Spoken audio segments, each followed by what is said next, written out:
There's a lot of information out there about prosperity and money magic. Very frequently, that is what brings people to magic and brings people to the craft, is they're looking for ways to increase their prosperity, their financial prosperity usually. So occasionally we like to discuss magic from the perspective of prosperity and money, and hopefully give you a different way of looking at things that might allow for you to have the results that you are searching for. It's important to remember that no matter what your magical method is, in order for it to be effective, you have to allow yourself to feel connected to a source of power. The way I work is I connect myself to the infinite source of all power. Sometimes we will connect to the earth. We will ground and center and connect to the earth, connect to our mother. And that's a good thing to do. And if you can recognize that when you're connecting to Mother Earth, that you're connecting to the spirit or the soul of Mother Earth. And when you do that, then you are connecting also to the universal mother, to the universal source of all that is. Some people prefer to feel like they are connecting to God or infinite intelligence. However you do it is fine, as long as you understand that you want to connect to the source of all that is. Because if you're connecting to the source of all that is, then it's undepletable, and that ensures your success. You also have to get to the point where you understand that the source of all that is interested in your success, personally. Very frequently, it's easy to feel insignificant in the presence of the idea of the infinite. I'm just this little speck in the midst of all of this infiniteness. And it's understandable to feel that way. And that's kind of how we view ourselves here, as separate beings, little cogs that don't have a whole lot of power. Frequently, the idea of magic is I can make some sort of potion, or I create an intricate talisman, or find some magic words or something that I can do in order to give me the power that I don't possess all by myself. The problem with working magic from the point of view of I need to go find the perfect talisman, or I need to find the perfect incense, or I need to find the perfect operation, then I might be able to get what I need, is that you are diminishing the understanding that you are connected to all the power that is, and that you are an extension of all the power that is. And because you're an extension of all the power that is, it's your right and privilege to manifest what you desire. That's a magician's perspective. I am one with the infinite, and as a representative of the infinite, as an extension of the infinite, I get to have what I want. It's my right. When you come from that point of view, it doesn't ultimately matter what your talisman is. It doesn't really ultimately matter what incense you burn. Those things are expressions, artistic expressions, that help to get your mind focused in particular ways to help your magic be more succinct, but they're not the source of your power. It may seem like splitting hairs there to some people, but it's very important to recognize the difference between the universe extending itself as you and allowing you to create what you desire, versus I have to figure out something that I can do to make up for the fact that I don't have enough power. Then all of those magical diagrams are there to make up for the fact that you don't have enough on your own, versus the magical diagrams are there as a focusing of the infinite power that you do have. And that if you didn't have those diagrams, you could still have what you want.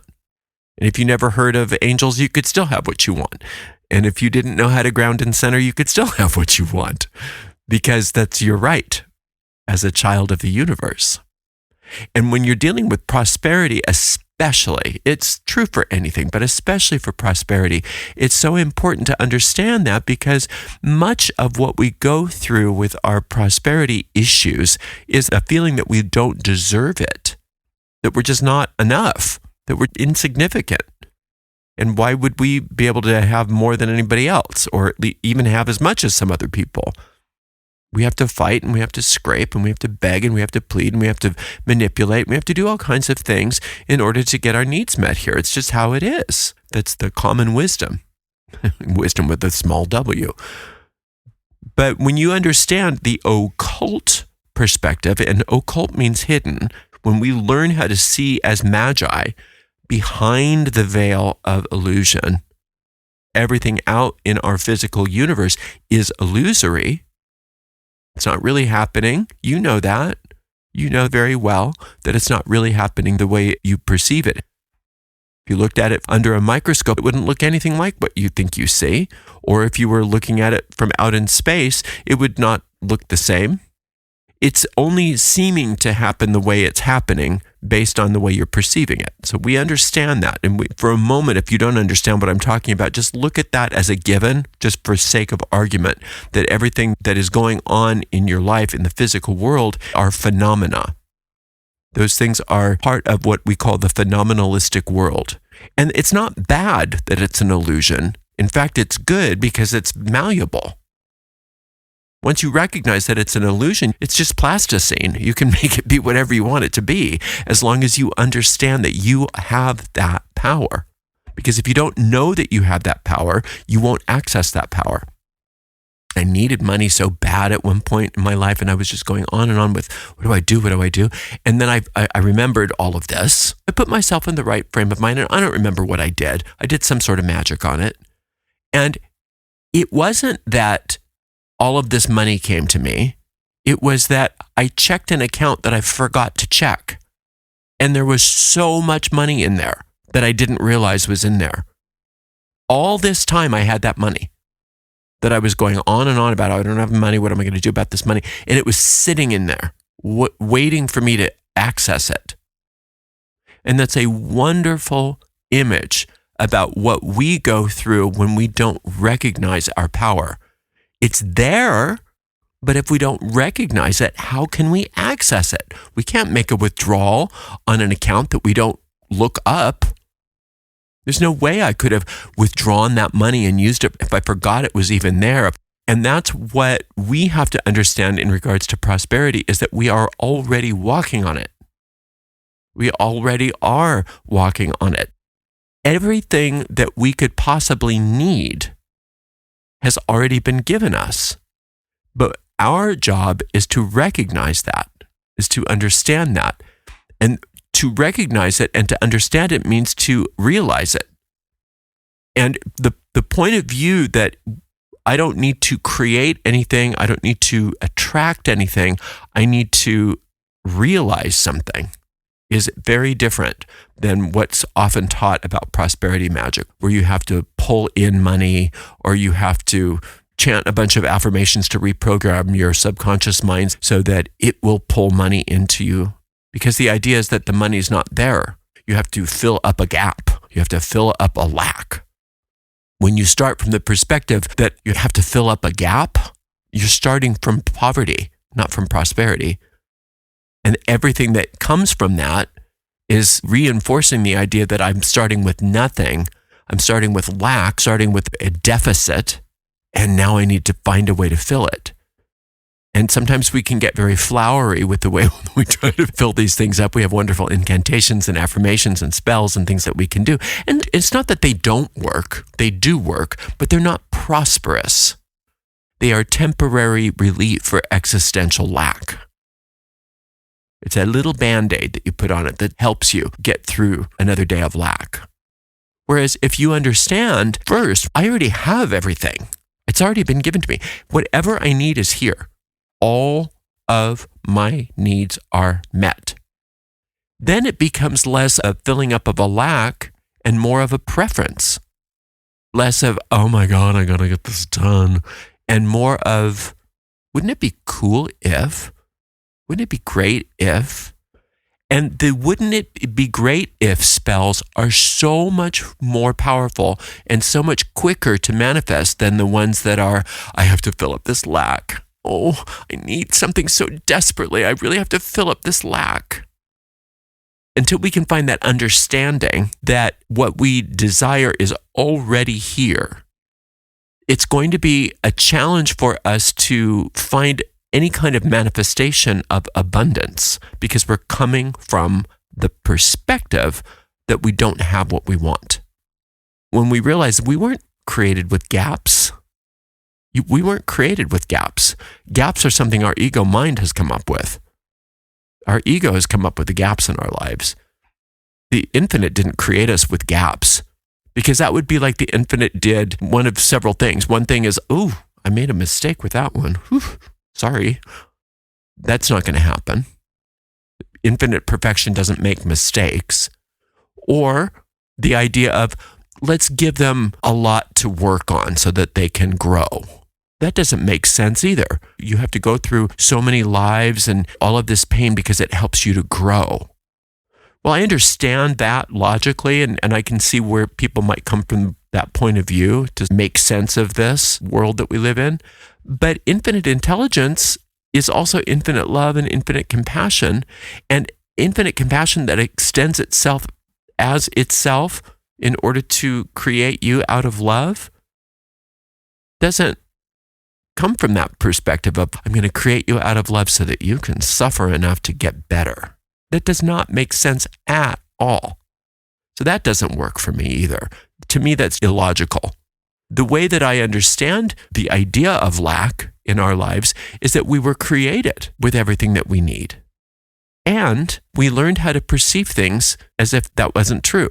The power of our perception is huge. As we've discussed earlier, the way things look is because of how we're perceiving them. And we were taught to perceive our lives as lacking. We were taught from a very young age, even from very well-meaning people, you don't have what you need and you have to go get it. You have to go and figure it out. This life is all about figuring out how to get what you don't have, how to fill up gaps in your life. We've already discovered it's impossible that we could be created with gaps. And nothing shows the idea of lack in our lives more than money. When we come from the premise that that can't be true, then we start to understand, therefore, I must have picked up this habit of seeing myself and the world through the eyes of lack. When I recognize that I picked up the habit of seeing the world through the eyes of lack, i.e. the ego, it's nothing to make myself wrong for. It's just a habit. It's just like any habit. Biting your nails or smoking, it's just a bad habit. And so often bad habits go unrecognized. But once you realize my lack is a habit, it's not a reality, then you can start to question when you say, I need more money. Well, do you need more money? Or do you need to realize the fact that all the money you need has already been given you? That moment when I was so worried about money and I relaxed and I said, I know this problem was solved the minute that I perceived it. I know that I already have everything that I need. So all I need to do is to perceive things differently. And from that point of view, going forward with my spell was very different than going forward with the spell to create something to fill up a lack. When that spell manifested, it manifested as almost like a joke from the universe. You already had the money. You were sitting on that money. From that day forward, anytime I have felt a lack of something, rather than approaching my money spell with, I have to fill up a gap, I started understanding that I needed my spell to be oriented toward realizing the wealth that's already there for me. Because there is no need that has not already been fulfilled. And as long as I am no longer hanging on to my insistence that I see the world through the eyes of lack, then that understanding can show up for me. And like I said before, then it's more of a preference. Wouldn't it be cool? Wouldn't it be great if? It's not like the universe is saying, well, okay, now I've given you everything and you can't have any creativity. The universe is saying, I've given you everything, now use your creative mind, but be careful to stop using your creative mind against yourself to create lack, viewing things other than the way that they are. Let me show you. That's that inner guidance. Let me show you that everything's already been provided. And since everything's already been provided, what do you want? What do you want? And then your spells are fun, creative experiences where you're saying, well, I want a new business, or I want a new car, Or I think it would be cool to have a new house. I would love to redecorate my home. I want a new wardrobe. I want a new pair of shoes. Those are not things that you have to beg for. It's already been given you. Now, as far as the form it takes, that is up to you. But you got to be careful with that as well, because sometimes if we get so focused on the form, then we get pulled back into lack. So when you're working any kind of magic, but especially prosperity magic, you learn that qualifier, this or something even better according to divine will. Because divine will is all about you being happy. That's all the divine will cares about, is that you're happy. And the idea that my green Mercedes-Benz or something better is way down the priority list from creating a galaxy is incorrect, because the universe doesn't prioritize like that. Every need has already been filled. And so your desire for money or your desire for a possession is no less important to the universe as somebody else's desire for something that you might perceive as being more important. It's essential that we understand that in the universe's perspective, there's no difficult and easy, and there's nobody whose desires are more or less important than anybody else's. All the universe cares about is that you're happy. And the universe knows how you'll be happy. And if you say, wouldn't it be cool if I had this green Mercedes-Benz? And the universe says, yeah, I don't think that that's going to be your favorite thing. But you put a qualifier, this or something even better on it, you will be happier with it. Whereas if you say, no, it must be this, it must be that, then all of a sudden you are not working with the universe and you're back into that ego coming from a perspective of lack. And then you'll either create it and you won't like it, or you won't create it. And you'll say, this doesn't work.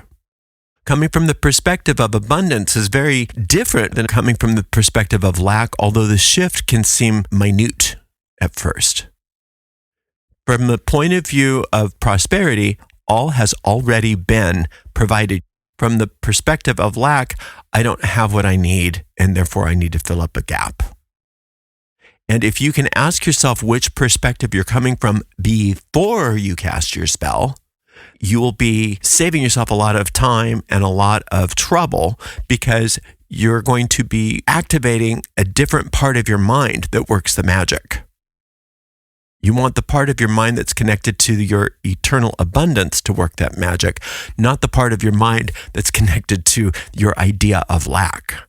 Because even if it does fill up the lack, which it can do, it's not going to make you happy. It's just going to either cause you problems or last for just a bit of time, and then you have to do another one, and then you have to do another one. And that's not good magic. It's not good magical practice to have to do spell after spell after spell after spell on any particular topic just in order to survive. Good magical practice is all about doing a spell on a particular topic and then never having to revisit that until it's time for another upgrade. When you do a spell and you create a divine thought form, that's it. You've created an astral money machine for yourself so that you are constantly reminded of the abundance that is your birthright, rather than always having to do another money spell to pay this bill or to fill up this gap. Those gaps are very real to us in our experience, but they are not real in the cosmic reality. Those go against the grain of reality. It's much easier to demonstrate abundance than lack once you understand this, because you are plugged into the universal abundance rather than fighting against it. So the next time you are looking to do magic for abundance, well, magic for anything, but we're talking about abundance and prosperity today. First, ask yourself, am I trying to fill up a gap, or am I trying to express the truth? If you're trying to fill up a gap, you're starting from poverty, you're starting from lack, and you're not going to get what you want. You're not going to be happy. You are just going to be perpetuating the lack. Whereas if you are starting from the point of view of, I am one with all abundance and I can have whatever I desire, then you are plugged into the truth. What you manifest is going to make you happy. It's really that simple.